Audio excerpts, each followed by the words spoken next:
Sandra Mitchell pressed her face against the small window of the transport ship and stared at the massive space station floating ahead of them. Nexus Prime looked like a giant crystal spinning slowly in the darkness of space. Bright lights sparkled. Along its surface, she could see dozens of ships from different worlds docked at various ports. Her hands were shaking as she held the tablet containing her life's work. 3 years of research, designing, and testing had led to this moment. She was the first human ever invited to the Galactic Fashion Summit, and the weight of representing her entire planet made her stomach twist with worry. "First time seeing Nexus Prime?" asked the pilot, a friendly man from Mars Colony who had been making this route for 10 years.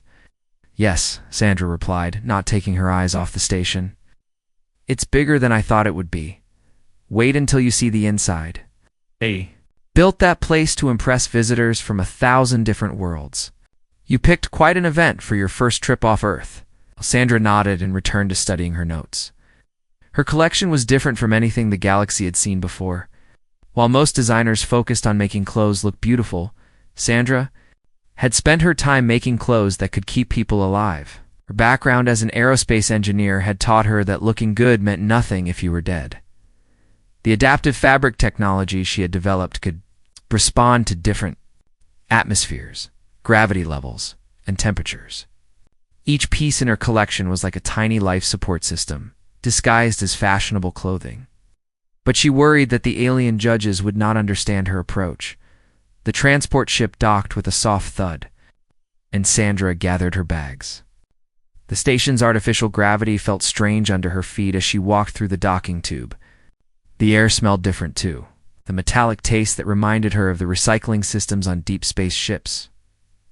The main corridor of Nexus Prime was wider than any street Sandra had ever seen on Earth. The ceiling curved high above her head, and holographic displays showed information in dozens of languages she could not read.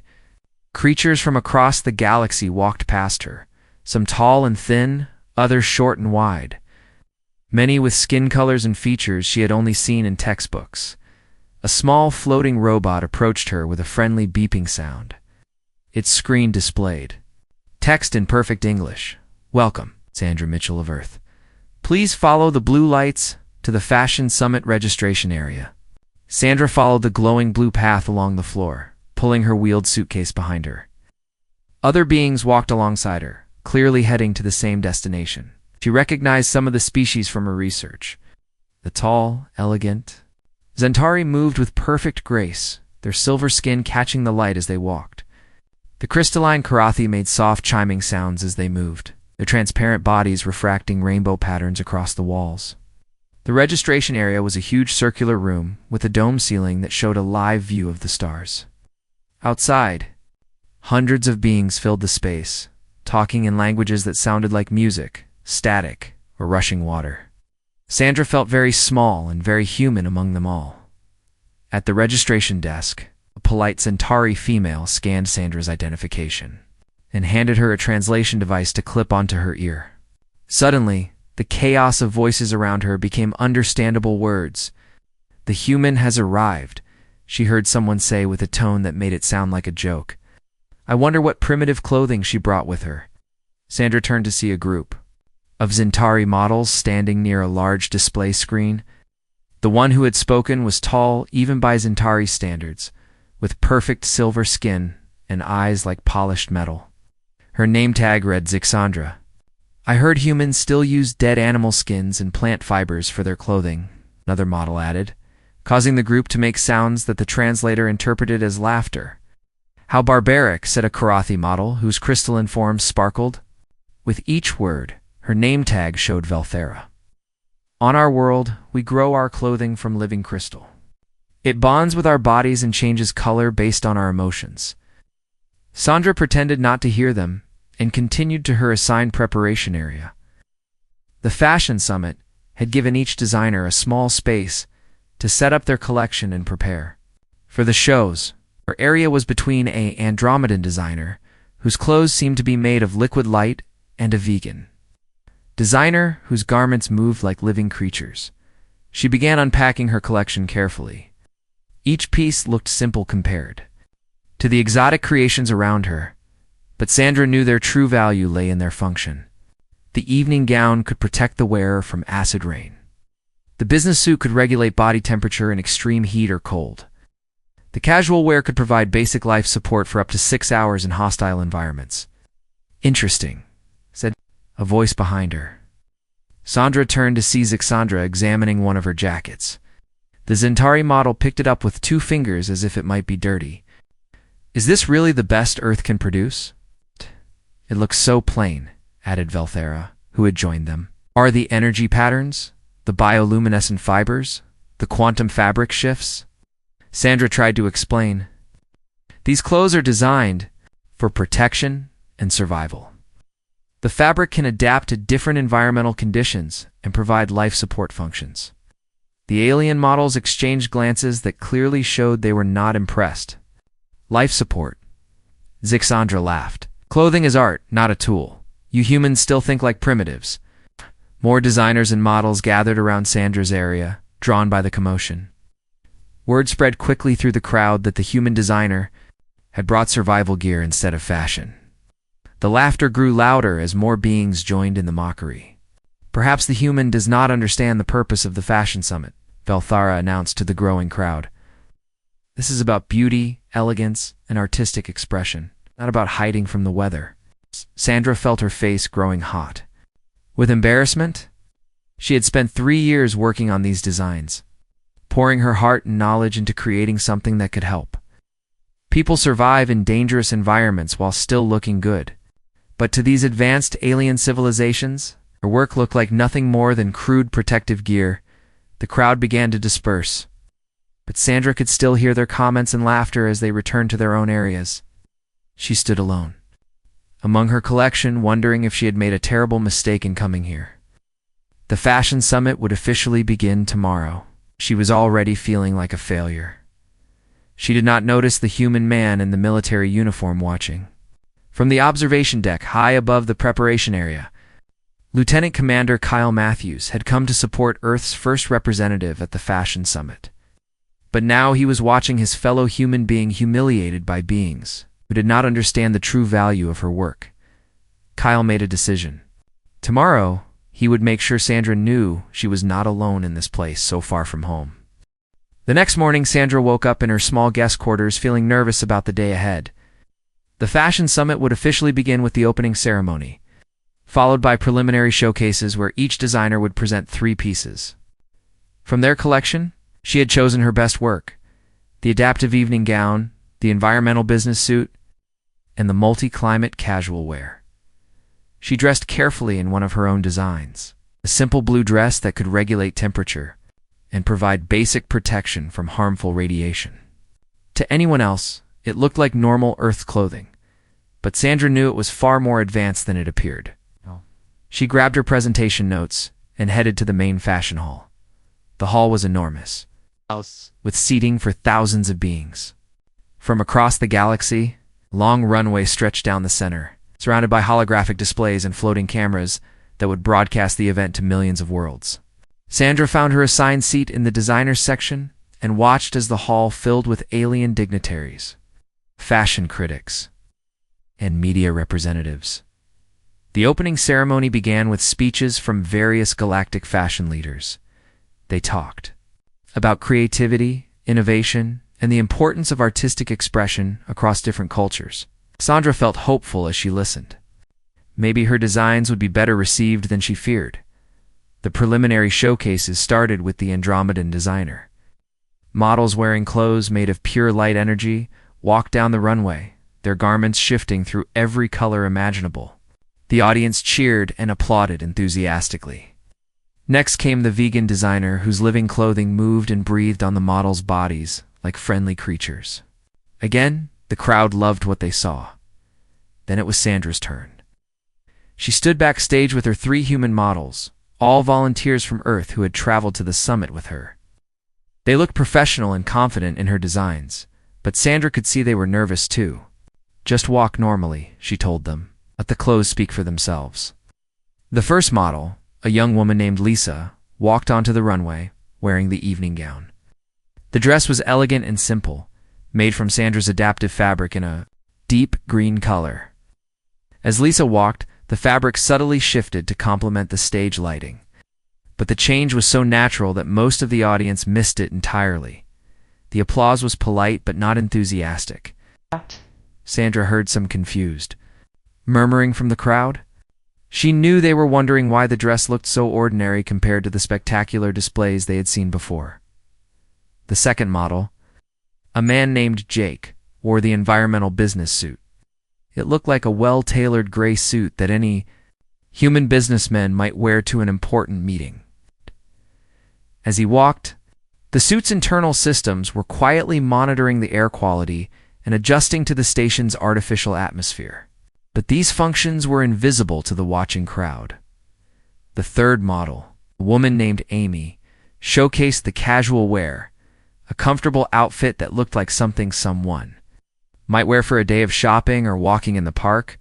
The audience seemed confused by the simple appearance of all three designs. As the human models left the runway, Sandra heard the first negative comments from the crowd. The translation device in her ear picked up dozens of conversations happening simultaneously. "Is that really all Earth has to offer?" asked a Corthy critic. "The designs are so primitive," complained a Zentari fashion expert. "Where is the innovation? The artistic vision?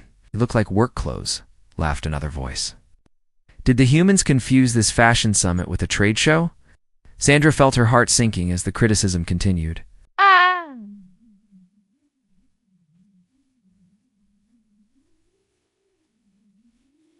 She had known her designs were different, but she had not expected such a strong negative reaction.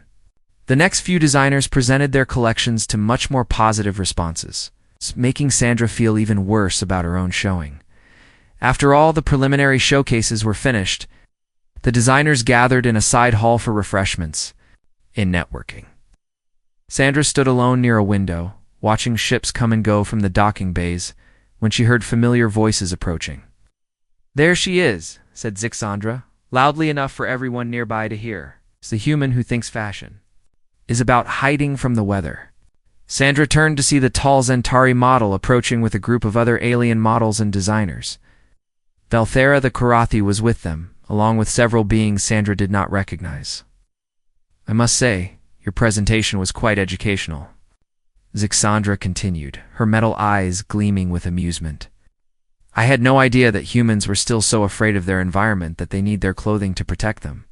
On civilized worlds," added Valthara, "we have technology to control our environment. We do not need to wear armor disguised as clothing." The group laughed at this comment, and more beings began to gather around to see what was happening. Sandra felt her face turning red with embarrassment, but she tried to defend her work. "These designs are not just protective," she said. "They combine safety with beauty. The adaptive fabric can respond to changing conditions while maintaining an elegant appearance." Elegant. Zixandra picked up her tablet and showed Sandra the live feed from the Fashion Summit's social media channels. The screen was filled with negative comments about the human designs. "Boring human clothes," Sandra read, "Earth fashion stuck in the Stone Age. Did they forget this was supposed to be a fashion show? Humans dress like they are going to war instead of a party." The comments kept coming, each one worse than the last. Sandra saw that beings from hundreds of different worlds were mocking her designs and, by extension, all of human fashion and creativity. She felt like she was representing not just herself but her entire species, and she was failing terribly. "Perhaps," said Valthera, with fake sympathy, "humans are simply not advanced enough to understand true fashion. There is no shame in being primitive. Every species evolves at its own pace." This comment drew more laughter from the crowd. Sandra wanted to explain that her designs were actually more advanced than anything she had seen at the summit, but she knew they would not listen. To them, she was just a backward human who did not understand real art. The group began to drift away, still making jokes about Earth fashion. Sandra stood alone, holding the tablet with its stream of negative comments. She felt like crying, but did not want to give the alien critics more reason to mock humans. High above in the VIP observation deck, Kyle Matthews watched the scene through the floor-to-ceiling windows. His hands were clenched into fists as he saw his fellow human being humiliated by beings who had no idea what they were talking about. He had read Sandra's research papers and knew exactly how advanced her work really was. Kyle made a decision. It was time to go down there and make sure Sandra knew she was not alone. Sandra walked quickly through the corridors of Nexus Prime, trying to get away from the crowd of aliens who were still laughing about her designs. She needed somewhere quiet to think, and maybe to cry without anyone seeing her. The station was huge, and she soon found herself in a less busy section where maintenance workers moved quietly through the halls. She found an empty observation lounge, with large windows looking out into space. Sandra sat down in one of the comfortable chairs and pulled out her tablet. The negative comments about her work were still pouring in from across the galaxy. Each new message felt like a punch to her stomach. Human fashion is a joke, she read. Earth should stick to making tools, not clothes. Why did they even invite a human to this event? Primitive species trying to play with the advanced civilizations. Sandra put her head in her hands and finally let the tears come. 3 years of work, all her savings spent on developing the adaptive fabric technology, and her dream of representing Earth at the galactic level were all falling apart. She had never felt so alone, or so far from home. "Excuse me," said a voice behind her. "Are you Sandra Mitchell?" Sandra quickly wiped her eyes and turned around. A human man in a dark blue military uniform was standing in the doorway.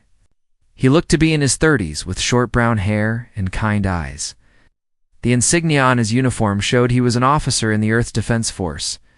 "Yes, I am," Sandra said, trying to compose herself. "I am sorry I did not know anyone else." From Earth was on the station. "I am Lieutenant Commander Kyle Matthews," he said, walking into the lounge. "I came to watch Earth's first representative at the Fashion Summit. May I sit down?" Sandra nodded, and Kyle took the chair across from her. She felt embarrassed that another human had seen her crying, especially a military officer who probably thought fashion was silly anyway. "I saw what happened down there," Kyle said gently. "Those aliens have no idea what they are talking about." "They are right, though," Sandra replied. "My designs do look primitive compared to their light clothes and living fabrics. I thought I was bringing something special, but I was wrong." Kyle leaned forward in his chair. "Sandra, I have been following your work for 2 years. I'd read every paper you published when you were still working in aerospace engineering. Your adaptive fabric technology is not primitive. It is revolutionary." Sandra looked up in surprise. "You know my research?" "I know all of it," Kyle said. "The atmospheric protection systems, the pressure regulation, the temperature control, the radiation shielding. What you created is not just clothing. It is survival technology that could save lives on 100 different worlds." Sandra felt a small spark of hope, but the aliens do not see it that way. They think fashion should only be about looking beautiful. "That is because they have never had to survive in truly hostile environments," Kyle explained. "Most of these advanced civilizations live on perfect worlds with controlled climates. They have never needed their clothes to keep them alive." Kyle pulled out his own tablet and showed Sandra some files. "Do you know why I'm really here?" "Earth Defense Force has been watching the Fashion Summit because we are interested in your work. We think your adaptive fabrics could be the key to better survival suits for our deep space explorers." Sandra stared at the information on Kyle's screen. It showed reports from Earth colonies on dangerous worlds, where environmental suits often failed and people died.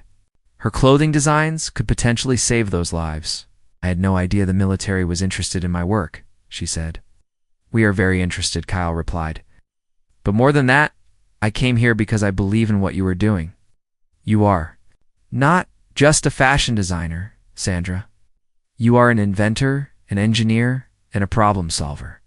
What you have created combines form and function in a way that no one else in the galaxy has achieved." Sandra felt the tears starting again, but this time they were tears of relief rather than sadness. For the first time since arriving at Nexus Prime, someone understood what she was trying to accomplish. "Tell me about how you developed the adaptive fabric," Kyle said. "I read the technical papers, but I want to hear it from you." Sandra took a deep breath and began to share her story. "It started 5 years ago when I was working on a deep space research mission. Our ship had a critical failure while we were studying a gas giant in the outer system. The environmental suits we were wearing were not designed for the extreme conditions we encountered. She paused, remembering that terrifying day. The temperature dropped to -200 degrees. In minutes, the radiation levels spiked beyond anything our equipment could handle. 3 of my colleagues died because their suits could not adapt fast enough to the changing conditions. Kyle listened intently as Sandra continued. I survived because I was wearing a prototype suit I had been working on. It was not perfect, but it had basic adaptive capabilities. After we were rescued, I left aerospace engineering and dedicated myself to creating better protective clothing. That is when you developed the adaptive fabric technology, Kyle said. Yes, Sandra nodded. I spent 3 years learning about fashion and textiles, combining that knowledge with my engineering background. Every piece in my collection can protect the wearer from environmental hazards while still looking like normal clothing. Sandra pulled out one of her designs, a simple-looking jacket. This jacket can protect against acid rain, extreme temperatures, and moderate radiation exposure. It has built-in air filtration and can seal itself if there is a toxic gas leak. But to most people, it just looks like a nice jacket. Kyle examined the jacket with new appreciation. This is incredible work, Sandra. The aliens at this summit do not understand what they are looking at. But they are the judges, Sandra said sadly. Their opinion is what matters for the competition. Kyle was quiet for a moment, then smiled. What if we showed them what your clothes can really do? Not just how they look, but how they function. What do you mean? The Fashion Summit has testing facilities, right? It's places where they demonstrate new technologies. Sandra nodded. There is an atmospheric testing chamber in the research section. Designers sometimes use it to show how their materials react to different conditions. Kyle's smile grew wider. What if you requested a special demonstration? Instead of just walking down a runway, you could show the galaxy what human fashion can actually accomplish. Sandra felt a spark of excitement for the first time in days. You think they would allow it? I think they would love it, Kyle replied. Especially if it meant more opportunities to mock human designs. They have no idea what they would be walking into. Sandra looked out the window at the stars beyond the station. Maybe Kyle was right. Maybe there was still a chance to show the galaxy that human fashion was not primitive at all. It was just different. And sometimes different was exactly what the universe needed. What would I need to do? She asked. Kyle stood up and extended his hand to help her up. First, we go back down there and request a demonstration slot. Then, we show them what happens when human ingenuity meets impossible challenges. Sandra took his hand and stood up, feeling more confident than she had since arriving at Nexus Prime. She was not alone anymore, and she had a plan. Sandra and Kyle walked back to the main fashion hall together. The afternoon session was just beginning, with more designers presenting their collections to the judges. Sandra felt nervous but determined as they approached the registration desk, where officials were managing the event schedule. I would like to request a special demonstration slot, Sandra told the Zentari official behind the desk. The official looked up from her holographic display with obvious surprise. A demonstration that is unusual? Most designers are satisfied? With the standard runway presentation, the human wants more time to embarrass herself, said a familiar voice. Sandra turned to see Zixandra approaching with her usual group of followers. How entertaining. I want to show what my designs can actually do, Sandra said firmly. Not just how they look, but how they function. Zixandra's metal eyes gleamed with amusement. Function? This is a fashion summit, not an engineering conference. Not anymore. Aliens began to gather around the desk, drawn by the conversation. Word spread quickly through the crowd that the human designer was making some kind of unusual request. What exactly are you proposing? Asked Velthara as she joined the group. Her crystalline form sparkled with what the translator interpreted as curiosity mixed with mockery. Sandra took a deep breath. I want to demonstrate my adaptive clothing in the atmospheric testing chamber. I will show how the designs respond. 2 different environmental conditions. The crowd erupted in laughter. The idea seemed ridiculous to them. Fashion was about beauty and art, not survival in dangerous environments. The atmospheric testing chamber. Zixandra laughed harder. Facility is designed to test equipment for hostile worlds. It can simulate acid storms, freezing temperatures, deadly radiation. Are you suggesting that clothing should be tested like industrial equipment? Yes, Sandra said simply. That is exactly what I'm suggesting. The laughter grew louder. More beings crowded around to hear what the crazy human was proposing. Kyle stood beside Sandra, his presence giving her strength even though he remained quiet. This is perfect, Velthera announced to the crowd. The human wants to prove that her primitive designs are actually useful. We will finally see the true quality of Earth fashion. The Zentari official at the desk looked uncertain. Such a demonstration would be highly irregular. The atmospheric testing chamber is not typically used for fashion presentations, but it could be done? Sandra asked. Technically, yes, the official admitted. The chamber is equipped with full recording capabilities and can be broadcast to the main hall. But the conditions inside are genuinely dangerous. Are you certain you want to do this? I am certain, Sandra replied. Zixandra stepped forward with a cruel smile. I have a proposal. If the human insists on this ridiculous demonstration, let us make it interesting. If her clothing fails to perform as she claims, Earth should be banned from all future galactic fashion events. The crowd murmured with excitement at this suggestion. The stakes were suddenly much higher than just one designer's reputation. And if her designs do work as promised, Kyle asked, speaking for the first time since entering the hall. Zixandra waved dismissively. That will not happen. But if somehow the human succeeds, I will personally apologize to Earth and acknowledge that we misjudged human fashion. Just you, Velthara added. If the human proves her clothing can survive the atmospheric chamber, the entire galactic fashion community will formally recognize Earth as an equal partner in future events. Sandra felt her heart racing. The challenge was much bigger than she had expected. If she failed, it would not just be her career that ended.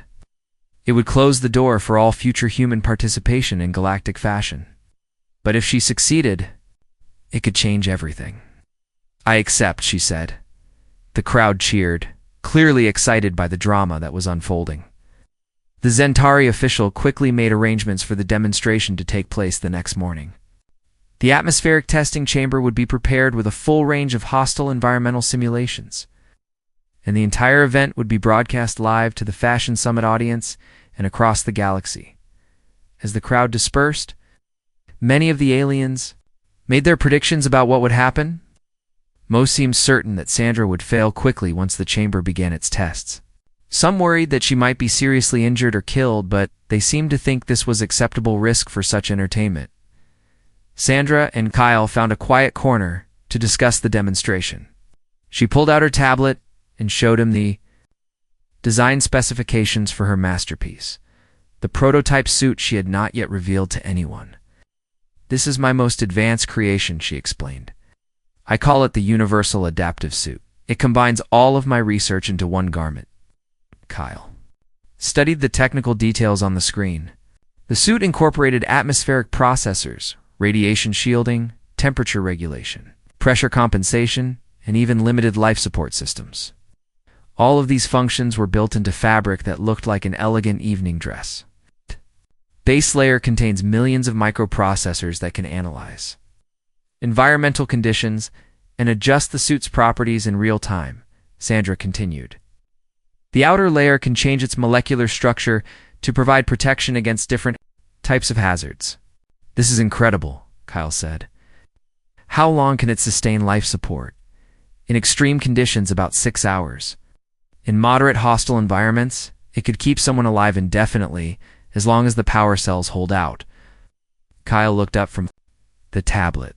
Sandra, this is not just fashion. This is the most advanced personal protection system I have ever seen. The military applications alone could revolutionize how we explore dangerous worlds. I know, Sandra said, but I designed it to be beautiful too.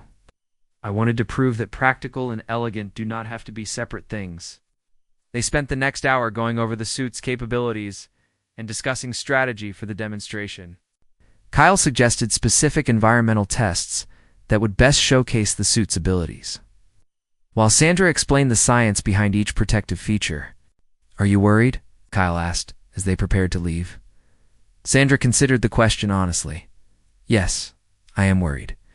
Not about the suit. I trust my work. I am worried about what happens if the aliens still do not understand what they are seeing. They will understand, Kyle said confidently. When they see you walk out of that chamber alive, after facing conditions that would kill most beings in the galaxy. How? They will have to acknowledge what human ingenuity can accomplish.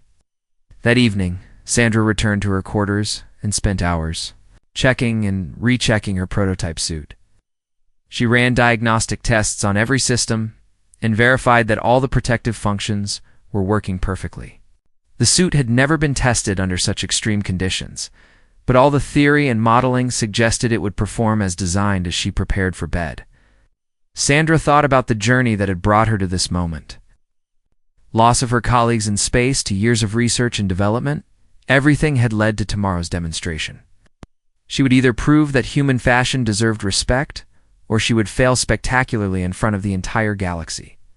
But she was not afraid anymore. She had Kyle's support, she had confidence in her work, and she had a chance to show the universe what humans could achieve when they combined creativity with practical problem solving. Tomorrow, the galaxy would learn that human fashion was not primitive at all. The next morning, the main hall of Nexus Prime was packed with beings from across the galaxy. Word of the humans' challenge had spread overnight. Everyone wanted to see what would happen when Sandra faced the atmospheric testing chamber. Large holographic screens had been set up throughout the station, so that even those who could not get seats could watch the air. Demonstration Sandra stood in the preparation room adjacent to the testing chamber, wearing her universal adaptive suit. To anyone looking at her, she appeared to be dressed for an elegant evening party. The suit looked like a beautiful black dress, with subtle silver patterns woven through the fabric. Nothing about its appearance suggested it was the most advanced piece of protective equipment ever created. Kyle stood beside her, monitoring the suit's systems through a handheld device connected wirelessly to the garment's internal computers. All systems are green, he reported. Power levels at 100%. Environmental sensors active. Protection protocols ready. Through the thick window, Sandra could see the atmospheric chamber waiting for her. It was a large white room, with sensors and equipment mounted on every surface. The chamber could simulate the environmental conditions of thousands of different worlds. From the freezing methane storms of distant moons to the acid rain of volcanic planets. The broadcast is live across the galaxy, announced the test coordinator, a professional Andromedon technician who seemed genuinely concerned for Sandra's safety. Estimated viewership is over 50 billion beings. Are you certain you want to proceed with this demonstration? I am certain, Sandra replied, though her heart was beating fast with nervousness. In the main hall, Zixandra sat in the front row with a confident smile on her silver face. She had been giving interviews all morning, predicting that the human would fail within minutes of entering the chamber. Valthara sat nearby, her crystalline form sparkling with what the translators interpreted as anticipation and amusement. Ladies, gentlemen, and beings of all classifications, announced the event host. We are about to witness an unprecedented demonstration. Sandra Mitchell of Earth will enter the atmospheric testing chamber wearing only her adaptive clothing. Design. The chamber will cycle through 3 of the most hostile environments known to galactic science. Sandra walked to the chamber door and paused for a moment. Kyle gave her an encouraging nod through the control room window. She took a deep breath and stepped inside. The chamber door sealed behind her with a soft hiss. Sandra stood in the center of the white room, feeling very alone despite knowing that billions of eyes were watching her through the cameras mounted around the chamber. First test beginning, announced the coordinator, simulating the atmosphere of Vega 7, sulfuric acid precipitation with corrosive gas concentrations. Warning lights flashed as the chamber began to fill with a yellowish mist. Sandra could smell the sharp, dangerous scent of acid even through the chamber's filtration system. Within seconds, the air became so toxic that it would kill most organic life forms in minutes. The audience in the main hall watched in tense silence as the acid mist swirled around Sandra. Many expected to see her collapse immediately or call for emergency extraction. Instead, something remarkable happened. The surface of Sandra's dress began to shimmer and change. The fabric's molecular structure shifted in response to the acid environment, creating an invisible barrier that repelled the corrosive chemicals. The dress itself seemed to glow with a soft light as its protective systems activated. Incredible, whispered the Andromedon coordinator, watching the readings from Sandra's suit. The garment is not just protecting her, it is actively neutralizing the acid on contact. In the chamber, Sandra felt completely safe, despite being surrounded by chemicals that could dissolve metal. Her suit's internal display showed that all systems were functioning perfectly. The fabric was converting the acid into harmless compounds while maintaining its elegant appearance. The first test lasted 10 minutes, long enough to prove that the protection was not just temporary. When the chamber cleared, Sandra remained, standing and unharmed. Her dress looked exactly as it had when she entered, showing no sign of damage from the corrosive environment. Test 1 complete, announced the coordinator. Subject shows no signs of distress or injury. Beginning Test 2. Ice World simulation matching conditions on Epsilon Ceti. The chamber's temperature plummeted instantly from comfortable room. Temperature 2, minus 150 degrees.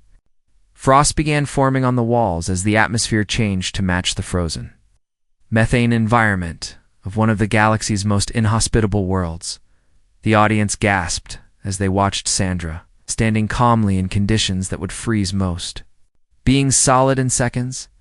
But instead of showing distress, her dress began displaying one of the most beautiful sights any of them had ever seen. The fabric's surface came alive with patterns of light. It responded to the extreme cold. Blues and whites swirled across the dress like aurora in a night sky. While the suit's thermal regulation systems kept Sandra perfectly warm inside, the patterns were not just decorative, they showed the energy flow as the suit converted ambient cold into usable power for its systems. The garment is beautiful, said a Karathi observer in the audience. I have never seen such an elegant response to environmental stress. Kyle watched the readings with amazement. The suit was not just surviving the ice world conditions, it was thriving in them. The extreme cold was actually providing additional power to the suit's systems, making it stronger rather than weaker. For 15 minutes, Sandra stood in the frozen chamber while her dress continued its light show. She felt warm and comfortable despite being surrounded by temperatures that could kill her in seconds without protection. When the test ended and the chamber returned to normal conditions, the light patterns faded gracefully back to the dresses. Original appearance, test to complete, the coordinator announced, and now there was genuine awe in his voice. Subject remains completely unaffected. Beginning final test. High radiation environment matching the surface conditions of the Karathi homeworld. This announcement caused excited chatter in the audience. The Karathi homeworld was known for radiation levels that were dangerous even to radiation-resistant Karathi themselves. Most species required heavy protective suits just to visit the planet safely. The chamber filled with invisible but deadly radiation, the kind that could cause cellular damage and death within hours of exposure. Radiation detectors throughout. The hall began clicking rapidly, the warnings clearly audible to the audience. But something amazing happened to Sandra's dress. Instead of just blocking the radiation, the fabric began to absorb it and convert it into a stunning visual display. The silver patterns in the black fabric lit up like stars, creating a constellation effect that grew brighter as the radiation levels increased. The suit is not just protecting against the radiation, Kyle reported to the amazed crowd through the communication system. It is harvesting the energy and converting it into both power and beauty. Sandra stood in the center of the deadly radiation field, her dress glowing like a galaxy of stars. She looked more like a goddess of space than a human being, radiant and powerful in an environment that would kill most of the beings watching her. The final test lasted 20 minutes longer than anyone had expected. When it finally ended and the chamber returned to safe conditions, Sandra walked calmly to the exit door. Her dress had returned to its original elegant appearance, showing no sign that it had just protected her. Through 3 of the most hostile environments in known space, as Sandra stepped out of the chamber, the audience sat in stunned silence. They had just witnessed something that challenged everything they thought they knew about human capabilities and fashion. The silence in the main hall lasted for nearly a minute, as thousands of beings tried to process what they had just witnessed. Sandra stood outside the atmospheric chamber, looking exactly as she had when she entered. Her dress was perfect, her hair was neat, and she showed no signs of having just survived 3 of the most dangerous environments in the galaxy. Then the silence exploded into chaos. Beings from hundreds of different worlds began talking at once. The translators struggled to keep up with the flood of voices expressing amazement, disbelief, and wonder. Some aliens were standing on their seats to get a better look at Sandra. Others were frantically taking notes or recording messages to send back to their homeworlds. "Impossible," whispered Zixandra, her silver face showing shock for the first time since the summit began. "No single garment can provide protection against all those environments." "But we just saw it happen," said Velthara, her crystalline form flickering with confused light patterns. "The human survived conditions that would kill most of us, and her clothing made it look beautiful." Kyle rushed out of the control room to meet Sandra as she walked back toward the main hall. "How do you feel?" he asked, checking the readings on his monitoring device. "I feel fine," Sandra replied with a smile. "The suit worked perfectly. Actually, it worked better than I expected. I did not know it would create such beautiful visual effects. The energy conversion systems were responding to the hostile conditions," Kyle explained. "The more dangerous the environment, the more power the suit had to work with. That is why the displays got more spectacular with each test." As they entered the main hall, Sandra was immediately surrounded by reporters and fashion critics who had dismissed her work just days before. Everyone wanted to know how human technology had achieved something that seemed impossible. "How long did it take you to develop this clothing?" asked an Andromedon journalist. 3 years of intensive research and development," Sandra answered. "But it was based on 30 years of human space exploration experience." "Can the technology be adapted for other species?" demanded a vegan designer. "With some modifications, yes," Sandra said. "The basic principles should work for any carbon-based life form." More questions came faster than Sandra could answer them. Beings who had mocked human fashion 2 days ago were now desperately trying to understand how Earth had developed such advanced protective technology. The formal judging panel called for order and asked Sandra to return to the presentation stage. The lead judge, an ancient Zentari with golden skin and wise eyes, stood to address the audience. "In 40 years of galactic fashion summits," he began, "we have never seen anything like what we witnessed today. We have seen beautiful clothes, artistic clothes, innovative clothes, but we have never seen clothes that could save lives while remaining elegant." The audience listened in respectful silence as the judge continued. "We invited Earth to participate in this summit because we believed their fashion industry was primitive and needed guidance from more advanced civilizations. We were wrong." Sandra felt tears of relief starting in her eyes. After days of humiliation and mockery, someone finally understood what she had been trying to accomplish. "The human approach to fashion is not primitive," the judge declared. "It's practical in ways that we never considered. While we have been focused on making clothing beautiful, humans have been solving the fundamental problem of survival with style." The judge turned to face Sandra directly. "Your adaptive clothing technology represents a completely new paradigm in fashion design. You have shown us that beauty and function are not separate goals. They can be achieved together." The audience erupted in applause. Even Zixandra and Velthara were clapping, though they still looked stunned by everything that had happened. "I have an announcement," called out a voice from the back of the hall. A distinguished Karathi in official robes was standing near the entrance. "I am Ambassador Kethfer, representing the Karathi High Council. After witnessing this demonstration, my government wishes to place an immediate order for 1,000 adaptive suits for our deep space exploration teams." More voices joined in from around the hall. The Andromedan military wanted suits for their hazardous duty personnel. The vegan colonies needed protection for workers on hostile worlds.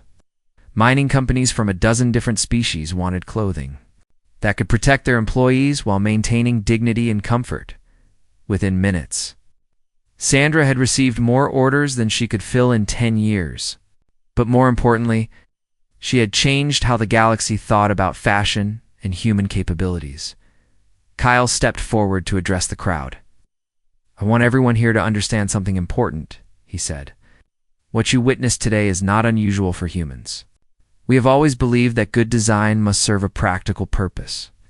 We do not separate art from function because we know that true beauty comes from things that work well." He gestured towards Sandra. Sandra is not just a fashion designer. She is an engineer, a problem solver, and a representative of human ingenuity. What she has created here could save millions of lives across the galaxy while helping people look and feel their best. The applause continued as more beings realized the implications of what they had seen. Human technology was not primitive. It was focused on solving real problems that other civilizations had not even considered. Zixandra slowly approached Sandra, her usual arrogance replaced by genuine respect. "I owe you an apology," she said. "Formally, I mocked your work without understanding its true value. Your designs are not just fashion. They are art, science, and survival technology combined into something remarkable." "I accept your apology," Sandra replied graciously. "But I hope this experience has taught all of us something important. Every species approaches problems differently. Instead of dismissing ideas that seem strange, maybe we should try to understand the thinking behind them." Valthera joined them, her crystalline form now showing patterns of respect and admiration. "The Karathi Council has authorized me to invite you to establish a research facility on our homeworld. Irradiation-resistant clothing could help our people work safely in areas that have been too dangerous to explore." The rest of the day was a blur of interviews, meetings, and celebrations. Sandra found herself signing contracts with companies from across the galaxy, all eager to adapt her technology for their specific needs. The Fashion Summit organizers asked her to return next year as a featured presenter and judge. That evening, Sandra and Kyle sat in the same observation lounge where they had first met. Through the windows, they could see ships from dozens of worlds preparing to depart, many carrying news of human technological achievements back to their home planets. "You did it," Kyle said. "You changed everything." "You did it," Sandra corrected. "I could not have succeeded without your support and encouragement." Kyle smiled.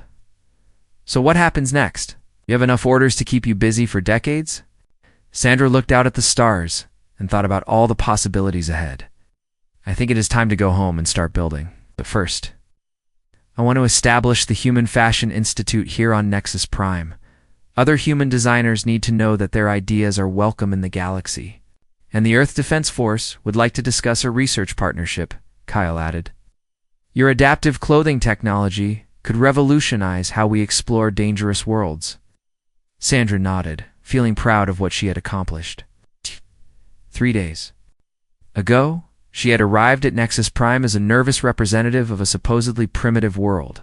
Now she was leaving as a respected innovator whose work would influence fashion and safety across the galaxy. The universe had learned an important lesson about underestimating human creativity and determination. And Sandra had proven that sometimes the best solutions come from thinking about problems in completely new ways.